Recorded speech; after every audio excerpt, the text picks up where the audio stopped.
भिवंडी नागरिक जीवित बचाव संघर्ष समितीच्या वतीने आज या ठिकाणी सर्व समविचारी पक्षांच्या वतीनं मोर्चाचं आयोजन करण्यात आलं होतं। विशेष करून भिवंडी शहर असेल किंवा ग्रामीण क्षेत्र असेल, या सर्व परिसरामध्ये रस्त्यांची दुरावस्था झालेली आहे। जवळजवळ भिवंडी-वाडा महामार्गावर 307 कोटी रुपये खर्च केला, पण रस्त्याची अवस्था तशीच आहे। भिवंडी महामार्गावर आत्तापर्यंत 22 पासून 25 पर्यंत 307 लोकांचा अपघात झालेला, ज्याच्यातले 75 लोक मृत्युमुखी पडलेत, 84 लोक घरामध्येच पडून आहेत, त्यांना कुठलीही भरपाई मिळालेली नाही। आणि त्यामुळं ट्रॅफिकचा इश्यू जो आहे की 12 ते 4 यानंतर कुठल्याही जड वाहनांना शहरामध्ये प्रवेश असता कामा नये। तरी देखील वाहतूक खाते आर्थिक साठेलोटे करून या जड वाहनांना प्रवेश देत होता। या बाबतीमध्ये माननीय प्रांताधिकारी यांच्याकडे शिष्टमंडळ निवेदन घेऊन आलं होतं। प्रशासनाचे सर्व स्तरातील अधिकारी हजर होते। PWDच्या अभियंत्यांनी आम्हाला वचन दिलेलं आहे की येत्या 15 दिवसात सर्व महामार्गांवर, भिवंडी महामार्ग असेल, अंजूर कामन महामार्ग असेल, कशेली ठाणा महामार्ग असेल, मानकोली असेल, सर्व महामार्गांवरील खड्डे भरले जातील, रस्त्यांचं काम पूर्ण केलं जाईल, तसं लेखी आश्वासन देण्याचं त्यांनी कबूल केलेलं आहे।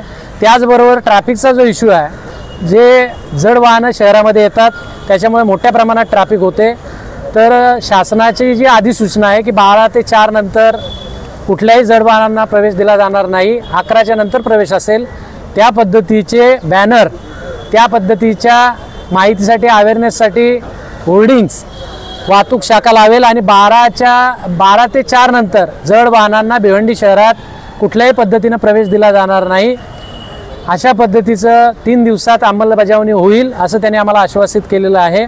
आम्ही आपल्याद्वारे जनतेला सांगू इच्छितो की या आश्वासनांची जर पूर्तता झाली नाही तर प्रत्येक परिसरातले नागरिक स्वतः जड वाहनांना भिवंडी शहरामध्ये प्रवेश करू देणार नाहीत आणि जर कायदा सुव्यवस्थेचा काही प्रश्न निर्माण झाला तर त्याला पोलीस यंत्रणा जबाबदार असेल।